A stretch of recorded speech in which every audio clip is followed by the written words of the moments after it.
Now, this is Brandon Carmody with the latest from the LGBTQIA community on the GNR Radio Network. You're listening to Gay News Radio. I'm Brandon Carmody. We want to welcome our listeners in the United States and around the world. You've probably seen the headline by now, Trans Woman Live Tweets Her TSA Nightmare. Today we're going to welcome special guests Shadi and Nola.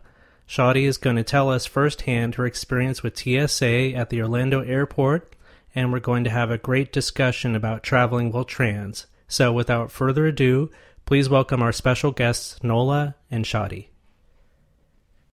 Shadi, thank you for coming on Gay News Radio. We understand that you were traveling recently and had a poor experience with TSA. Would it be all right if we ask you to share your story with us today? Sure, sounds good. So what happened?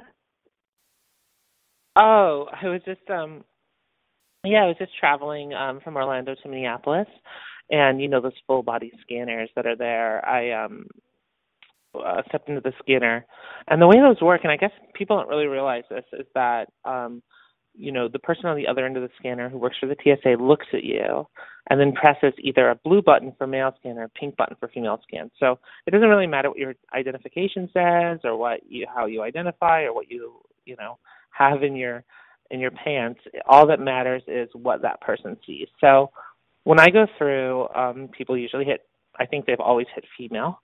The issue with that is that, I'm transgender and I have both breasts and a penis, which isn't something that I really want the world to know, but that shit's kind of sad. So when the scan happened, because he had hit the female button, and they weren't expecting that maybe, it showed that area,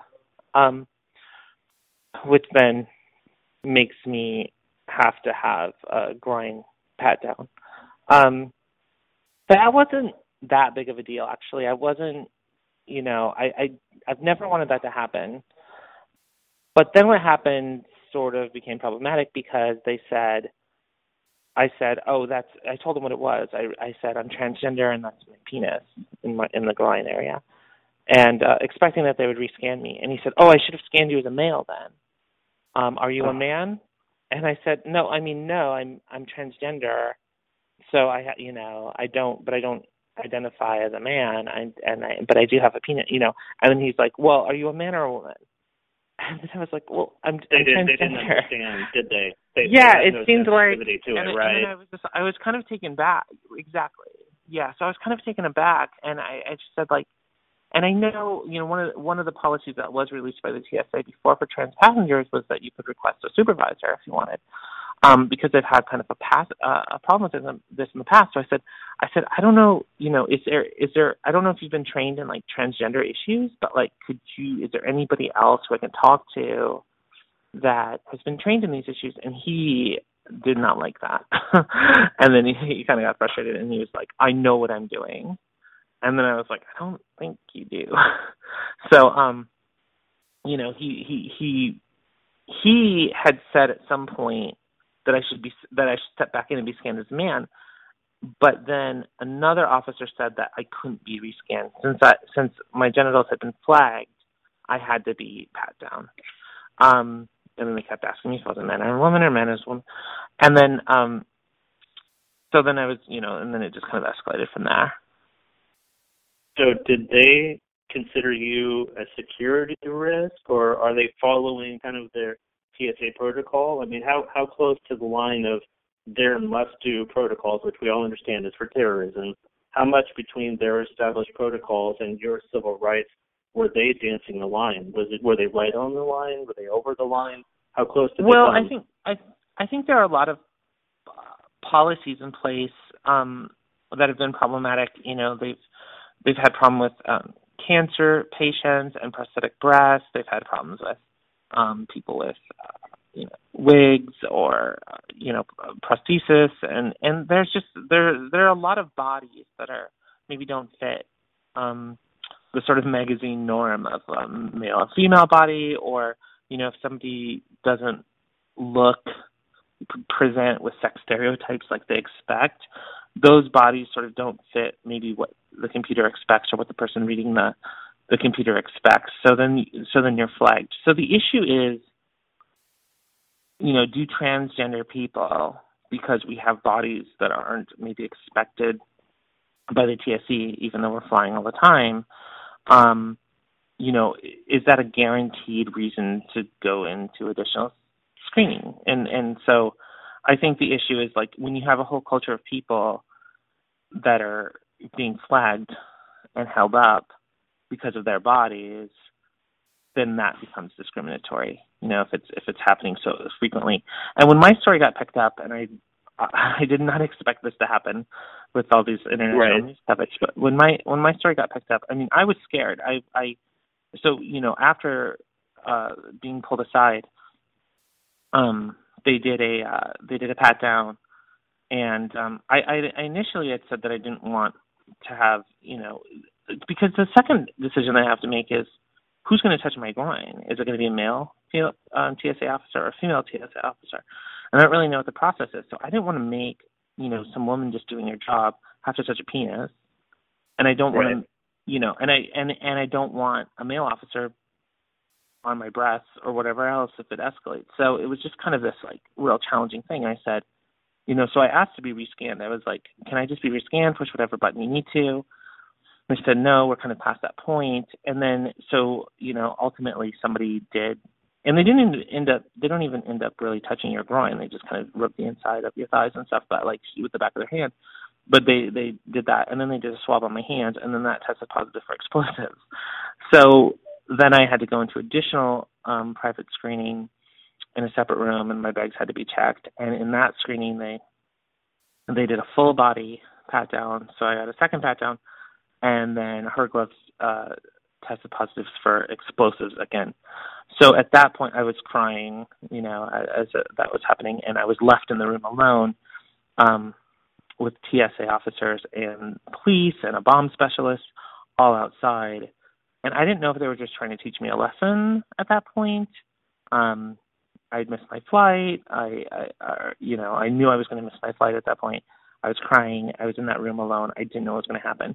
So that's when I tweeted to tell people where I was and what was going on. So it was like maybe just a lot of bad coincidences. Ultimately, there were no explosives, but it was just, the fact that my genitals flagged that initial concern, like, put me in that position to have to go through the machine, a couple times. And when the story took off, like, a lot of trans people have come forward. To almost every one of my friends have said, this is happening to me too. My genitals have set off this alarm. So it's a big problem for the trans community. These are incredible, Shadi. Nola Young, can I ask you to respond on the experience that she's telling us about? Do you have any thoughts or reaction? No, I mean, other than just, like, there's, Shadi's talking about, like, all of her friends, people are like, yes, this has happened. I mean, it's like, it's happening. It happens to so many people. It's happening a lot more than I think we sometimes hear about, and I think it is incredibly brave and amazing, Shadi, that you're telling your story publicly, because I know that can feel really, worrisome, and fearful of, like, is there going to be some retaliation or, and people won't believe you. I mean, there's, like, all those things, that happen and kind of run through your mind of, like, if I tell the truth about this, will people believe me? Will people support me? Am I in danger for doing this? I think it's incredibly helpful that your story got picked up like that, but I also know that that comes with, a lot of complicated feelings and worry. But yeah, I mean, it's like, I think, like I said before, Brandon, it's just that this is happening. I mean, this is not like a one-time thing, and this is not something that can just be swept away. Just like, This is one airport, this is one agent, this is every airport, at least in this country. This is every airport, this is everybody's scanner, this is anytime trans folks are having to go through those scanners. Yeah. And thank you for saying that thing about, oh, sorry. Go ahead. About not being believed, because I actually didn't have that running through my mind. Like, when I when I tweeted, I was scared. As a trans person, that's the other thing too. Is like, I mean, yeah, there's things I don't want people to know. I don't want a crying photo of myself to be my number one Google search result, but that ship has kind of sailed. And I don't want everyone to know what my genitals are. That's like, I think the trans community's worked really hard to like not make that the central focus of like our lives. So, the fact that both of those things happened, that's initially what I was concerned about. And I didn't, when it was happening, I didn't know that it had been picked up and that it was all over the place. It wasn't until the next morning that I was like, when the media really started calling, that I understood that it was bigger than, just my Twitter followers. But it's amazing how many people don't believe me, and I'm just getting all these messages about how I'm a liar and how I'm deceitful and I'm tricking people, and then what was most surprising is that the government, the TSA, immediately issued a statement the next morning, to the New York Times and all this other press that said that they take civil rights matters very seriously, and they had opened and closed an investigation, and that I didn't have any basis for this. So, the government is telling people that I'm not, not to believe me immediately, and it was just so. They're still tweeting. They have it right here. This was 24 hours ago. TSA, thanks to Trans Equality for participating in our ongoing discussions concerning the security screening process. So that's probably a PR move because they're trying it's totally to a PR quell move the Trans Equality actually has a lawsuit, a current lawsuit against the TSA over these issues.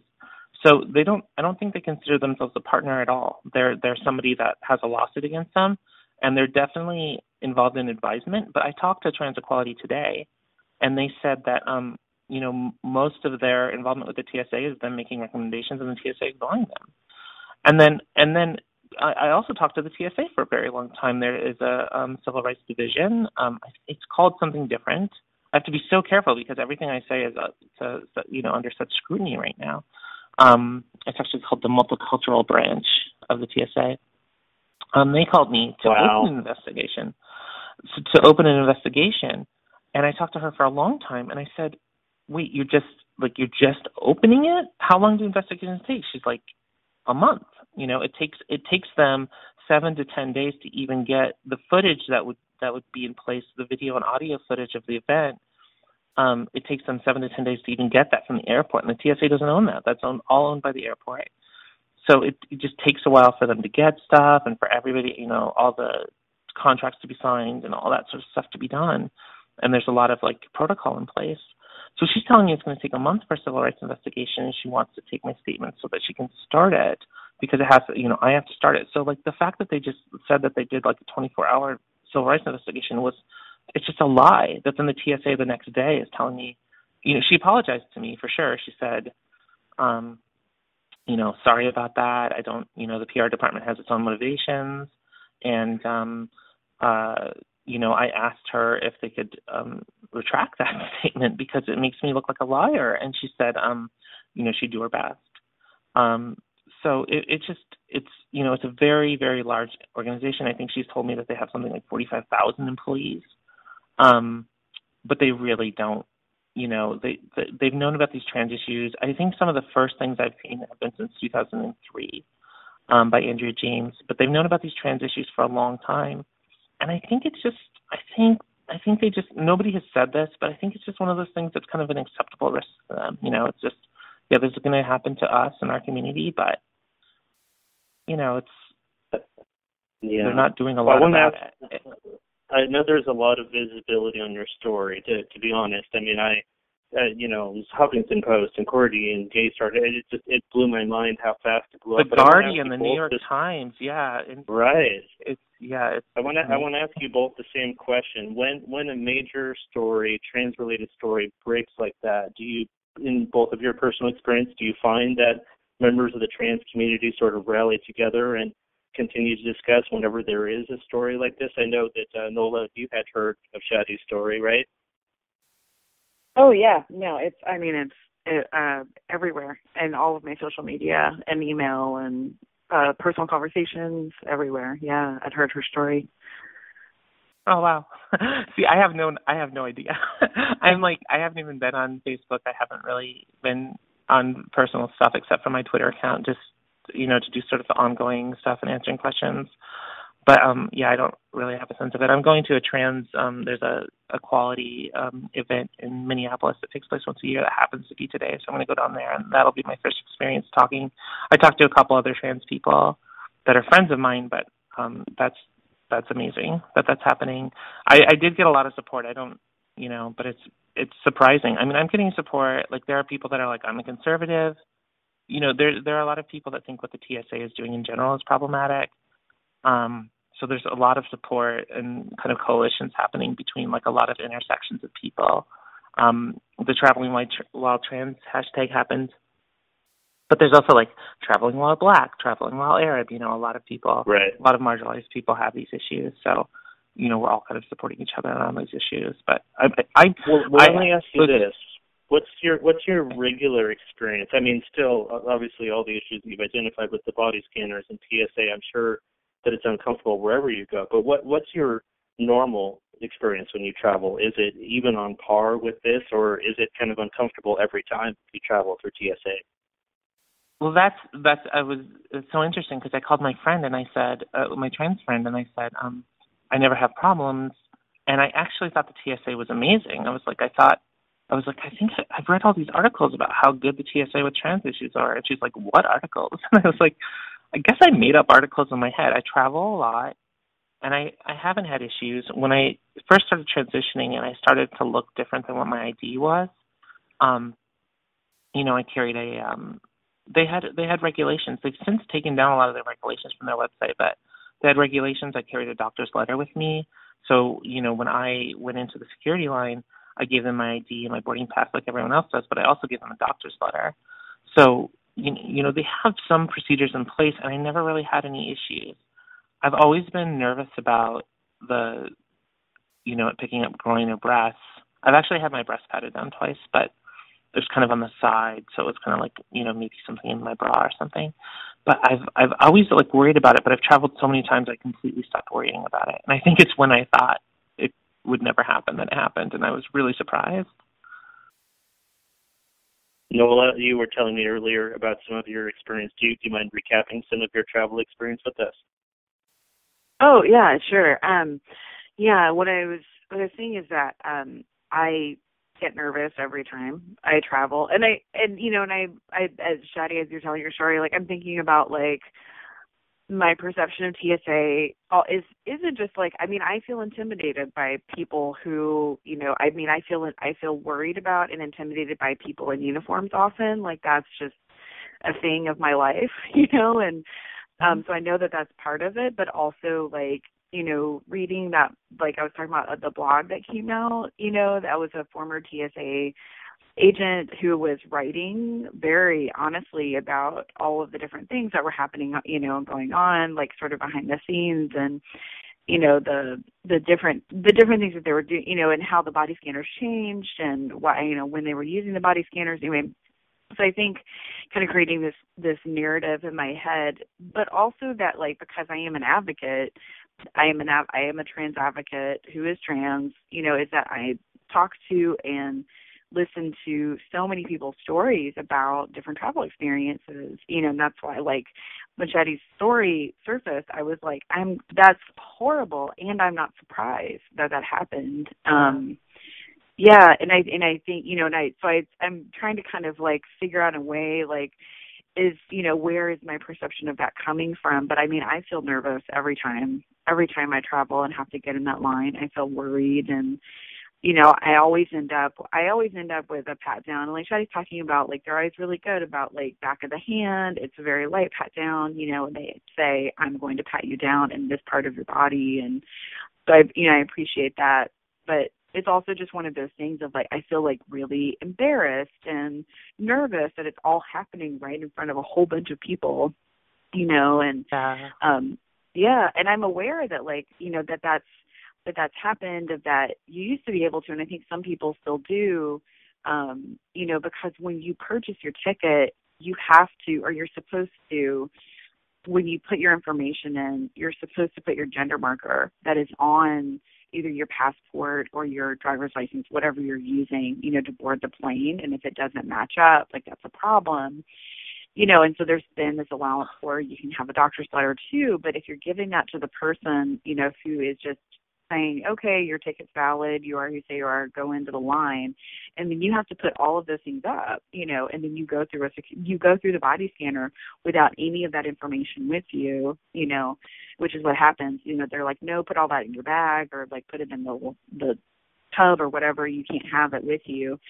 So the person who's actually looking at your scan doesn't have that information. You know, it's just like one of those hiccups, I think, in the procedures, you know, their policy is that you can do that. Anyway, I'm rambling at this point, but it's, yeah, I mean, I feel nervous every time. I feel less nervous now going through the Portland airport because I've had now, I think, enough experiences with TSA there that have been really positive and really amazing and just a breeze. But going through, especially southern, like, you know, going through southern states, I'm from Mississippi, and I was talking about having to, you know, travel back when I went to see my family, you know, going through a tiny airport and just feeling like not, you know, to the point of nausea, of being worried. You know, I went to a trans leadership conference with a bunch of other trans folks, and we had to go through a very small Tennessee airport all together, you know, and that was one of those moments of like, I was really thankful that we were all together, and we were there together. We were all advocates. We know the drill, you know, and it was one of those moments of like, I feel nervous, but I also feel like, okay, maybe this is best case possible scenario, you know, that we're all together and can kind of help take care of each other. But yeah, that's been my experiences. And that might be my experience too, is that I typically travel from Minneapolis to LA or LA to New York, and so being in Florida isn't very typical, and that's where this happened. So maybe it's a coincidence. But one thing I noticed that I think is so relevant, and this is part of why I think your story has exploded to the degree that it has, Shadi, is that you live tweeted, and I love Twitter. This is the way to reach the people.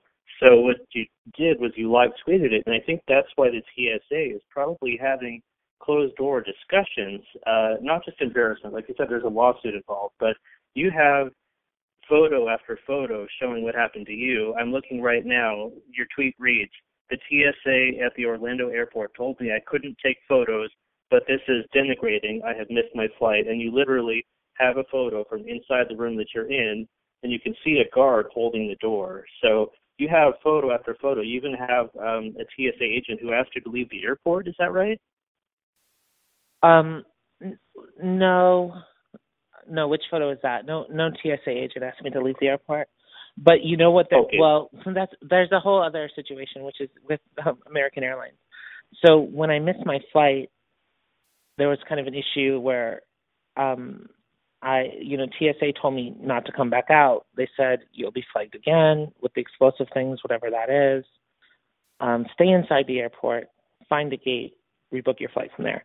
American Airlines doesn't rebook flights from the gate, or from the gate, so you have to go back out. And I got on a tram, and I ended up in like an outgoing thing, and I really didn't want to go out and go through that whole process again. But I ended up having to go back to the gate, and they didn't rebook me. They said that there was only standby flights. They could rebook me for standby flights only, and or first class. So and if I wanted first class, I'd have to pay for it. So I was on the phone with NBC at the time, and there was, people were starting to call me. And with the first news station that called, they were like, I said, oh, you know what? I would love to do an interview with you. Can you help me get my ticket through American Airlines? Like, I just asked them, and they're like, sure. And so I was like, oh, that's cool. So, because they wouldn't do anything, and I wanted to get home. So I was like, oh, that's great. So then I, went, and my phone was out of batteries, and I was recharging my phone. And then the American Airlines clerks didn't understand what was going on. Of course they didn't, because this doesn't happen, right? Like, there's probably not many passengers, but there's a national news story exploding, and the news stations were talking to American Airlines, and then American Airlines had tweeted, sorry about the inconvenience, you're rebooked. And then I tweeted back to them, like, I don't know about that. like, where do I go? Like, what do I do? And I was expecting them to call.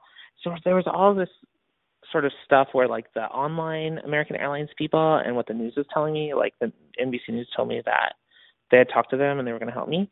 So I was waiting for a call from them, and I wasn't using the counter. And then I was like, should I go back to the counter? And they weren't really responding, and I really wasn't sure what to do. American Airlines, the counter got so frustrated with me, like going to the counter and then like trying to figure it out, that so what happened is I was dealing with one clerk, and she left to go on like a lunch break or something. So when I went back, I was like, oh shoot, she's gone. And I asked another clerk, like, I'll just wait until she comes back. And the other clerk said, no, we can help you over here. And I said, well, I just need my boarding pass. And they said, my colleague gave you your boarding pass. And I was like, no, she didn't. She's like, you're lying. My colleague, I saw my colleague give you a boarding pass. And I was like, I don't have a boarding pass. I just don't. Like, this is so weird. And she said, I'm going to call my manager, and my colleague gave you your boarding pass. And she started looking at all the counters to see if maybe it was left around there. And the manager came out. And I said, you guys are telling me I have a boarding pass. I don't have a boarding pass. This is now like a couple hours after everything had happened. Wow. I think that, yeah. And it was like, and the next flight that I could have been booked on was the next day, but I could get to another city. I could get to Miami and stay in Miami for a day, which wouldn't hurt. So then she said that, well, they said they gave you your boarding pass. And I said, I'm sorry. There's a lot going on online. I'm recording everything.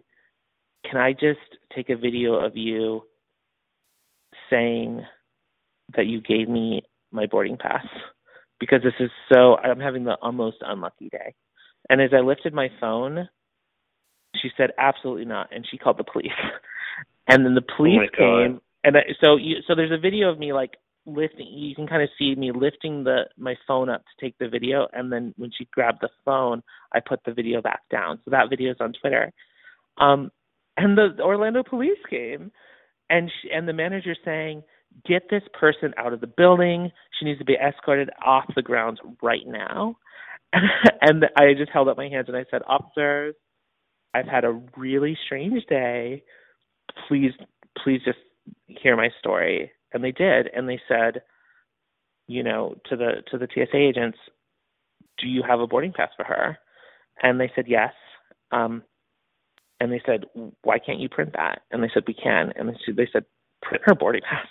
So it took hours, and then it took the Orlando police to tell American Airlines to print me a boarding pass for me to get on the plane. But then American Airlines released a press statement the next morning, and it wasn't even about American Airlines for me. It was just about the TSA treatment.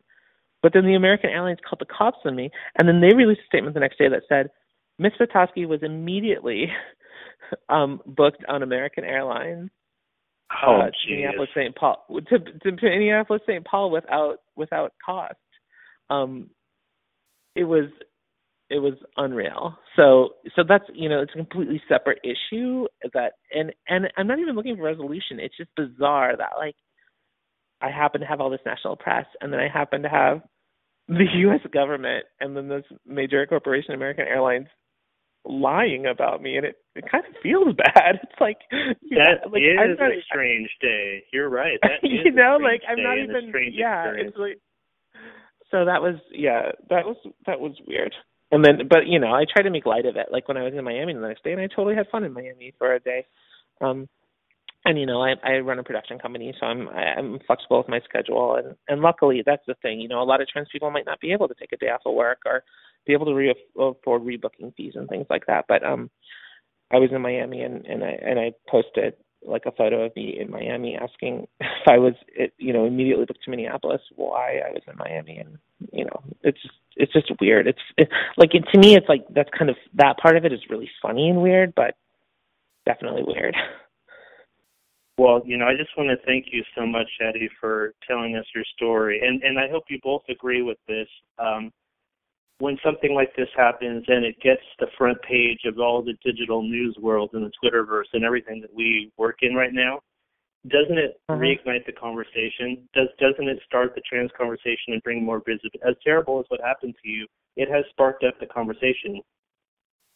Well, right? I think that this, yeah, and sorry for speaking. I'm so keyed up right now. I'm sorry for interrupting or speaking too fast, but I've just been kind of, high energy for the last couple of days. It's been so strange. But yes, and if you look at the hashtag traveling while trans, you'll see tons of trans people. Some, who had issues with the TSA 3 or 4 years ago, disclosing that they're having these problems. And I think based on this happening, I think, hopefully when trans people or any marginalized group runs into the issue, they're going to live tweet it or they're going to tell the community. And, at some point, it might not be with this story, and but at some point they're going to have to say, like, well, this happened 100 times or 200 times or 1,000 times. We should do something about it. Maybe they never will. I don't know. Well, I appreciate everything that you did in this whole story, by live tweeting it, by coming on here and personally sharing.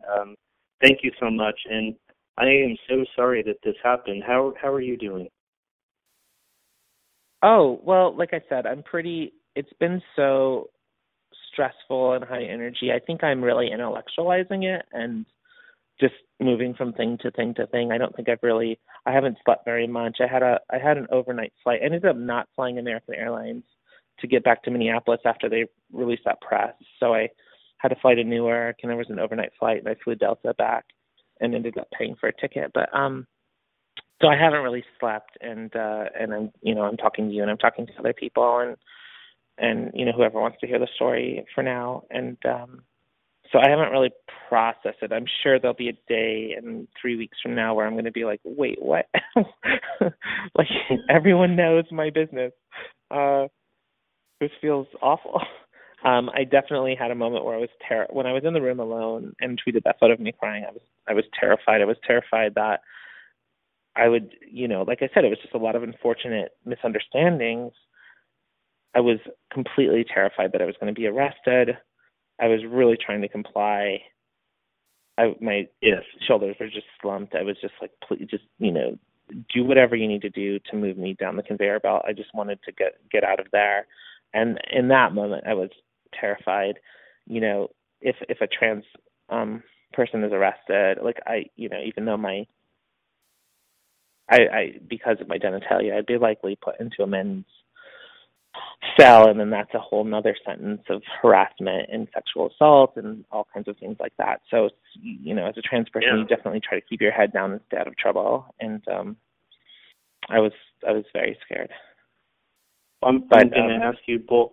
I'm going to ask you both the final question here, and this is your chance to have the entire conversation on the table. Really quick, and start with Nola Young. As far as the TSA traveling while trans, what would you like to see in effective changes? What would you like to see happen, Nola?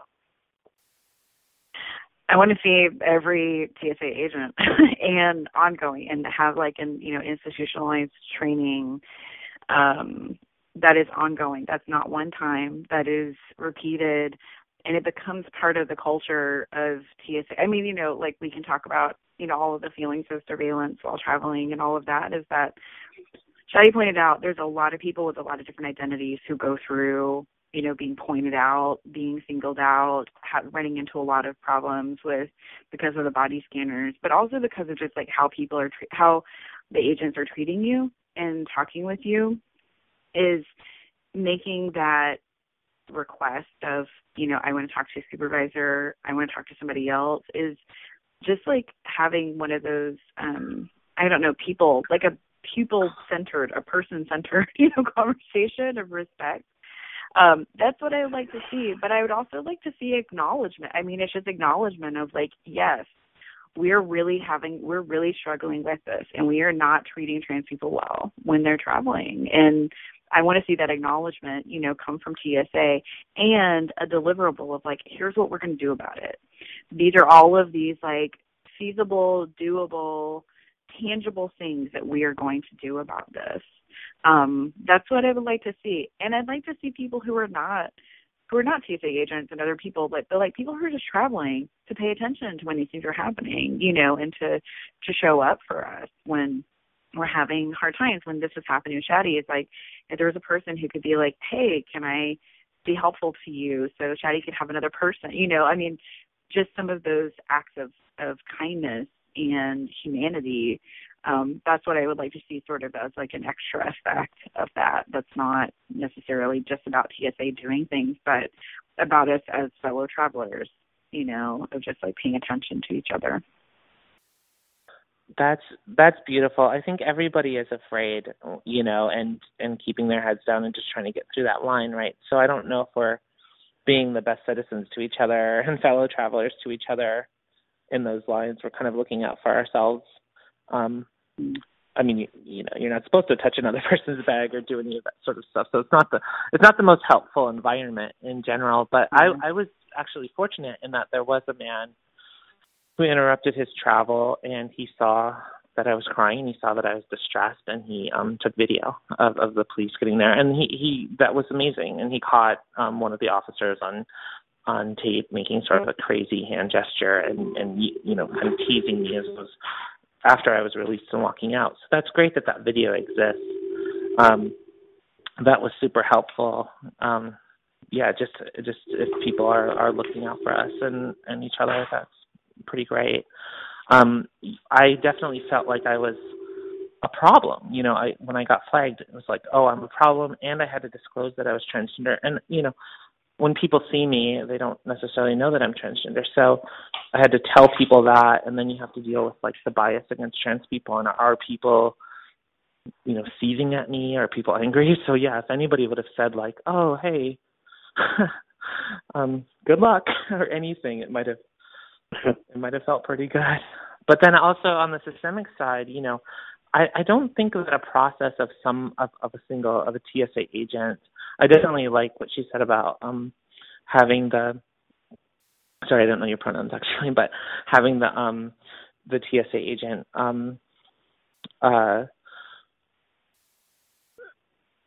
be trained. Like their culture, like their whole culture, yeah, right? That's definitely helpful. But the system, which is probably harder to change, of a person looking at somebody, you know, and how they present themselves, and then guessing what genitals or what body they might have, you know, should definitely change as well. If I had to self-select, I could easily tell somebody what I was like. You know, I don't know if it's a technology issue, but they definitely don't need a person pushing like a pink or blue button based on a sight read. I think that probably affects a lot of people, trans and anybody who doesn't conform to gender and sex stereotypes. Mm-hmm.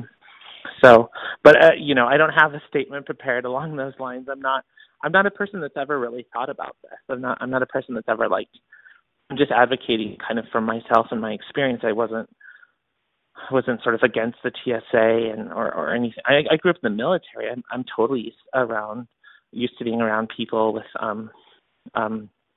uniforms, and my mom worked target intelligence, which was a highly classified position. So I'm very used to like security protocol. I've had a military ID since I was 10 years old, you know. So I'm not. This is not that strange to me, but yeah, there definitely have to be some changes so that our community isn't just being constantly pulled aside and having their travel delayed, and then having to pay rebooking fees and everything else. Right. Well, and you're standing up for yourself. You're standing up for fair, equal rights, trans rights. I really appreciate you sharing this story, Shadi. And Noah Young, thank you so much for joining us and participating in this discussion. This will be available later, and I hope that we can, in some small way, help continue the conversation and get the word out. Thank you so much. Yeah, thanks, Brandon. Okay, thank you both. Have a wonderful day. Thanks. Bye. Bye-bye. This is GNR, Gay News Radio.